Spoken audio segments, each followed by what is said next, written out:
আসসালামু আলাইকুম। তো আমরা এখন ঘুরতে আসছি, তো এই ঘোরার মাঝে চলুন একজনের সাথে পরিচয় হয়নি, যিনি সার্বিয়াতে অলমোস্ট বেশ কয়েক বছর যাবত আছে এবং সে কোনো একটা এম্বাসিতে হয়তো জব করছে। তো চলুন আমরা তার সাথে পরিচয় হয় এবং কিছু আলাপ করে এবং ইনফরমেশন কিছু নেই এখান থেকে, আমরা যত যা জানি না ওনার কাছে জানার চেষ্টা করি। তো ভাই, আপনার নামটা বলেন, আপনার নাম এবং কত বছর যাবত এখানে আছেন, কোথায় জব করছেন সেটা যদি একটু বলতেন। আসসালামু আলাইকুম, আমার নাম আহমেদ। আমি আছি সার্বিয়াতে বিগত 7 বছর ধরে। একটা জব আছে আমার কুয়েত এম্বাসিতে, আমি জব করি। আচ্ছা, তো আমরা আসলে এই জায়গাটা যে আসলাম এখানে দেখার জন্য, বলেন তো এই জায়গাটা কিসের জন্য বিখ্যাত, কেন আমরা আসলে কি দেখতে আসছি? এখানের বিখ্যাত হলো ভাই, এখানে তো কোনো বিচ নাই, সার্বিয়াতে কোনো বিচ নাই, মানে সি বিচ নাই। সি বিচ নাই, তার জন্য এখানে একটা নদী আছে। এই নদীতে সাঁতার কাটার জন্য মানুষ আসে গরমের জন্য। খুবই সুন্দর দেশ, মানে এখানে সি বিচের যে এনজয়িংটা আছে সেটা ওখানে করে, কারণ যেহেতু এই জায়গায় কোনো মানে সাগরে কোনো বিচ নাই, না থাকাতে বিশেষ করে মানে পর্যটক এখানে আসে, যারা এখানে সাগর পাড়ে এসে তারা সাগরের এনজয়িংটা করছে। তো আপনি যে এখানে কতবার আসছেন? আমি সামারে সবসময় আসি, মাসে 2বার 3বার আসা পরে আমার সামারে। আর এখন তো সপ্তাহে 2 দিন আসা পরেই, ঠিক আছে, আমার হলিডেতে আসা পরে। মানে এখানে আসলে একটু মজা লাগে, মজা লাগে, খুব একটা নিঃশ্বাস ছানি। এখানে খুব সবুজ ঘাস, সবুজ সুন্দর একটা পরিবেশ আছে। এখানে অনেক মানুষ আসা যাওয়া করে, একটা আনন্দ ফুর্তি করে, মনের ভিতরে একটা উৎসব, ভালো লাগে। তো এখানে আসলে আমি নতুন এসে সত্যি, আমি যদিও প্রায় বেশ কয়েকদিন হইলো আসলাম, বাট এটি আমার প্রথম যে আমি এই নদীর পাড়ে ঘুরতে আসলাম। ভাই, আসলে আমার একটা ডাক নাম আছে বাদশা ভাই, খুব চমৎকার একটা নাম। তো যদিও উনি বললো আহমেদ, আহমেদ তো আসল নাম হয়তো বা, তো নিক নেম বাদশা ভাই। আচ্ছা বাদশা ভাই, হ্যাঁ বলেন। বিশেষ করে এই যে সার্বিয়াতে, হ্যাঁ, আমরা এই বাসে উঠি, অন্য জায়গায় আমি দেখলাম যে বাসে উঠলে ওই কার্ড রিডার আছে, এখানে কার্ড রিচার্জ করতে পারে এবং ওখানে ওই ইয়াতে ক্রেডিট কার্ড থেকেও পেমেন্ট করা যায়। হ্যাঁ, কিন্তু সার্বিয়াতে এসে আমি দেখলাম যে এখানে কার্ড দিয়ে পেমেন্ট করার অপশনটা নাই।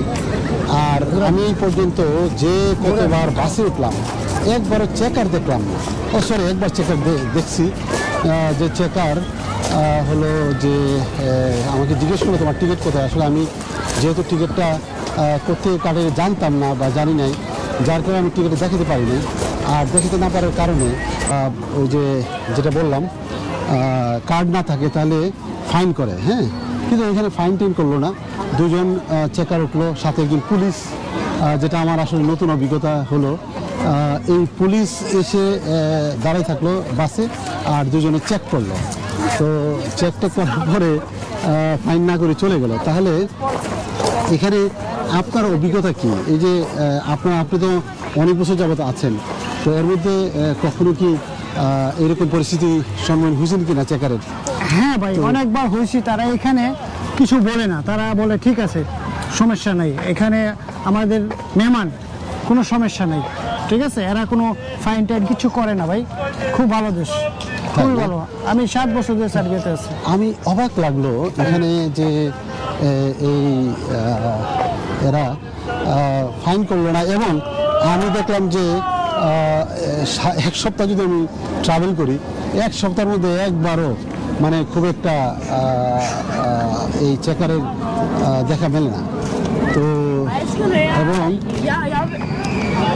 যদি অন্য দেশের দিকে বলি, বলতে গেলে দিনে 1-2বার চেকারে দেখার পরে, কিন্তু এখানে আমি দেখি না। এবং শুধু বাস না, এখানে আরও একটা জিনিস, মেট্রো রেল যে আছে সেটাও লাগে না, কোনো কিছুতে এখানে পয়সা লাগে। মেট্রো তো এখন পর্যন্ত কমপ্লিট হয় নাই মনে হয়। না, যা রাস্তার ভিতরে চলে, মেইন রোডেই চলে। মানে ট্রামের কথা বলছি।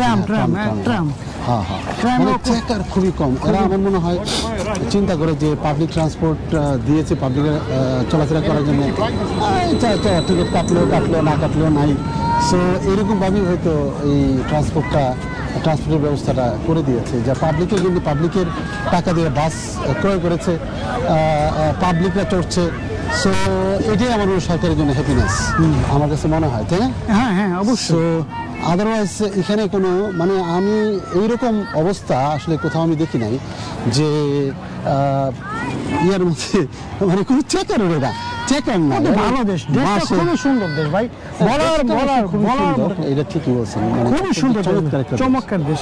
এটা বলা আসছে ইউরোপে আমরা তো অনেক ঘুরছি, অনেক দেশ ঘুরছি ভাইয়া, এই দেশের মতন ঘুরে এরকম স্বাদ পাই নাই, ঠিক আছে?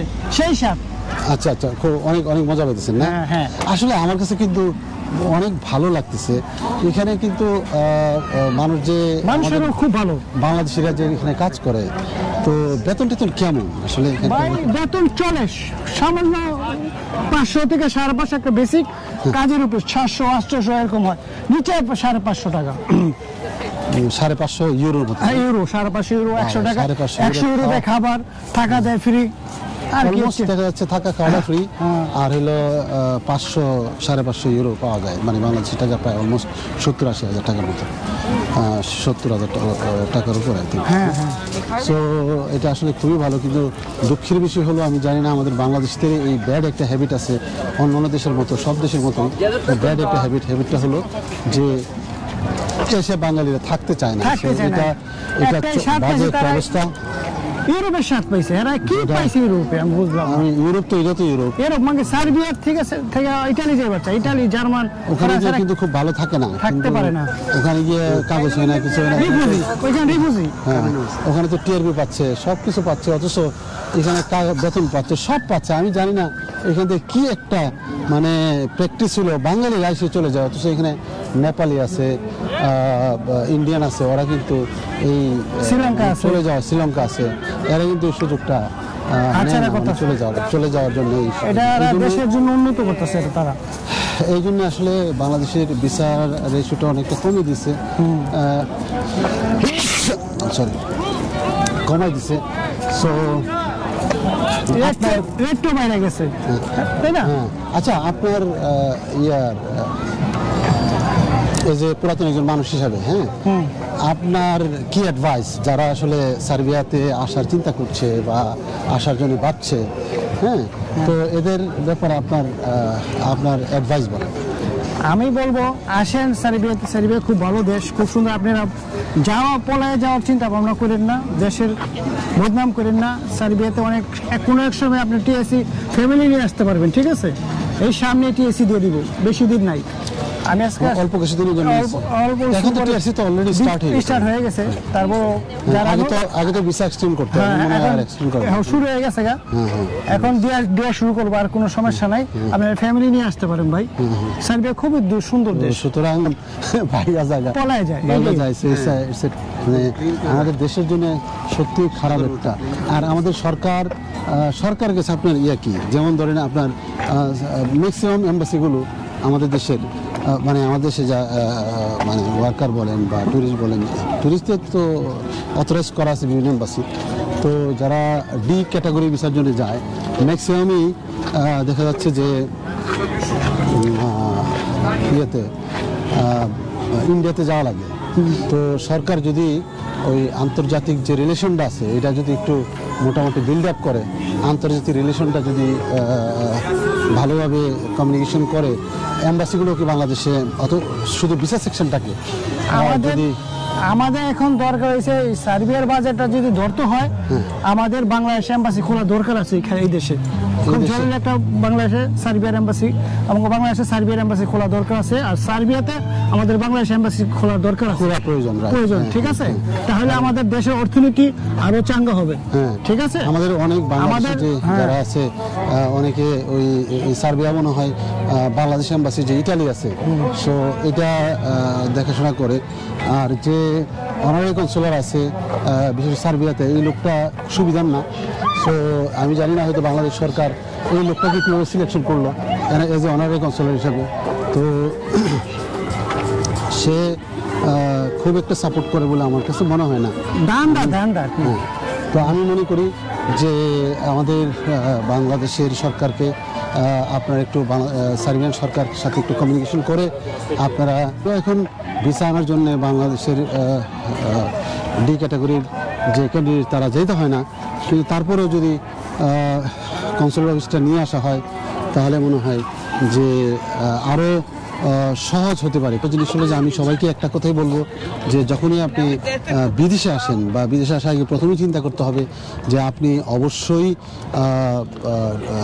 স্কিল হয়ে আসবেন, যে প্রফেশনে কাজ করতে চান না কেন অ্যাটলিস্ট ভালো একটা ট্রেনিং নিয়ে আসবেন, যাতে করে আপনাদের জন্য ভালো পয়েন্ট ওখানে এসে ভালোভাবে কাজ করতে পারেন, ফরেন রেমিটেন্স ইনকাম করতে পারেন এবং দেশের জন্য দেশের অর্থনীতিকে চাঙ্গা করতে পারেন। আমাদের সরকারকে প্রথম ভূমিকা পালন করতে হবে। আমাদের সরকার এই বিদেশে যারা কাজ করে রেমিটেন্স যোদ্ধা তাদের প্রতি সহায় হতে হবে এবং তাদেরকে সহযোগিতা করার জন্য অবশ্যই 100% চেষ্টা করতে হবে। এবং সরকারি যে স্টাফ আছে যারা বাংলাদেশের জনগণের টাকায় বেতন নিচ্ছেন, জনগণের টাকায় আপনারা নিজের ফ্যামিলিকে লালন করছেন, পাওয়ার এনজয় করছেন, তাদের কাছে আমার অনুরোধ আপনারা এই বাংলাদেশের বিশেষ করে প্রবাসীর জন্য যারা সরাসরি আমাদের অর্থনীতির সাথে ইনভলভ, সো আমাদের অর্থনীতিকে সহযোগিতা করছে, তাদেরকে আপনারা আন্তরিকভাবে সহায়তা করবেন সেই আশা ব্যক্ত করে আমি আজকে এই সার্বিয়ার বেলগ্রেডের জায়গাটার নাম কি নদীর বীজ থেকে এখানে একটা বাংলাদেশি আছে, এই যে পরিচিত হলেন, কি নাম কি তোর? শাহিন। শাহিন কবে আসছো? আমি আসছি এখানে তো 8 মাস। কি কাজ নিয়ে আসছো? আচ্ছা, তো ভালো আছো তুমি? তুমি এখানে বেতন পাচ্ছ কত?